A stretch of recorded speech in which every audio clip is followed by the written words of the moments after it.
গরম আসতে না আসতেই ইঁচড় এসে গেল। ইঁচড় যারা খেতে ভালোবাসে তারা শীত হোক আর গরম হোক সমস্ত সময়ই খেতে ভালো।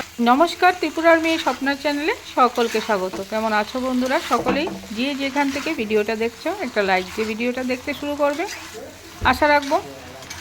চলো এবার কি করে আমি ইঁচড়টা তৈরি করলাম সেটা তোমাদের সঙ্গে শেয়ার করি।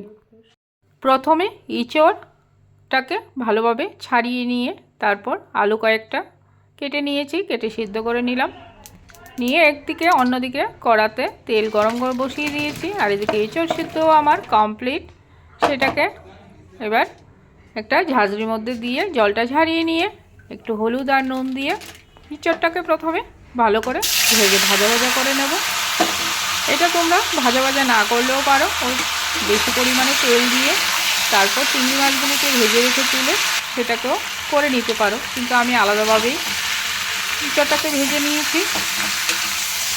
তারপর এর মধ্যে একটু নুন আর হলুদ দিয়ে দিয়েছি, আর চিংড়ি মাছগুলিকেও এবার একটু ভেজে নেব কড়াতে। সম্বাদ যখন দেব তখনই এটাকে ভেজে নেব। চিংড়ি মাছগুলিকে আগেই কেটে বেছে ধুয়ে রেখে দিয়েছিলাম, কিন্তু তারপরেও আমি যেহেতু ফ্রিজ থেকে বার করেছি আবার আরেকটু ধুয়ে নিলাম।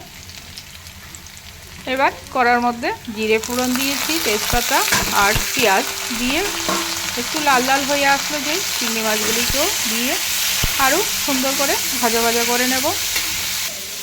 সঙ্গে মশলার মধ্যে দিলাম আদা রসুন পেঁয়াজ গরম মশলা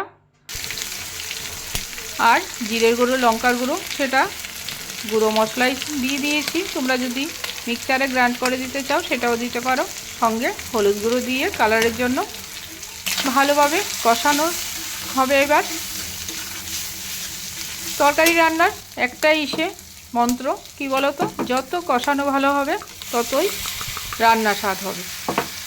আর সেটাই আমরা ছোটোবেলা থেকে মা ঠাকুমাদের কাছ থেকে শিখে এসেছি, আর আমিও সেটাই চেষ্টা করি করার। জানি না কেমন হবে, তবে তোমরাই বলবে। মশলার মধ্যে একটু জলও দিয়ে নিয়েছি, না হলে যেহেতু কড়াতের মধ্যে লেগে যাবে, পোড়া পোড়া গন্ধ আসবে, তার জন্য একটু জল দিয়ে সামান্য মশলার মধ্যে ভালোভাবে কষিয়ে নিচ্ছি। এবার ইঁচড়গুলিকে দিয়েও আরও ভালোভাবে কষিয়ে নেব। দেখো যখন তেল ছেড়ে আসবে তারপর আমি তার মধ্যে পরিমাণ মতো সিদ্ধ করা জলও তোমরা দিতে পারো।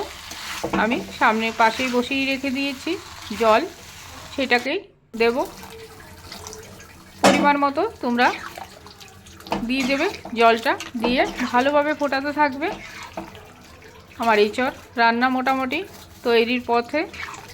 এবার ফুটে আসবে, যখন ঘন ঘন হয়ে আসবে তার মধ্যে নামানোর আগে দিয়ে দেব ঘি আর গরম মশলা। সঙ্গে চিনি তোমরা দিলেও দিতে পারো, আমি স্লাইট একটু টেস্টের জন্য দিলাম।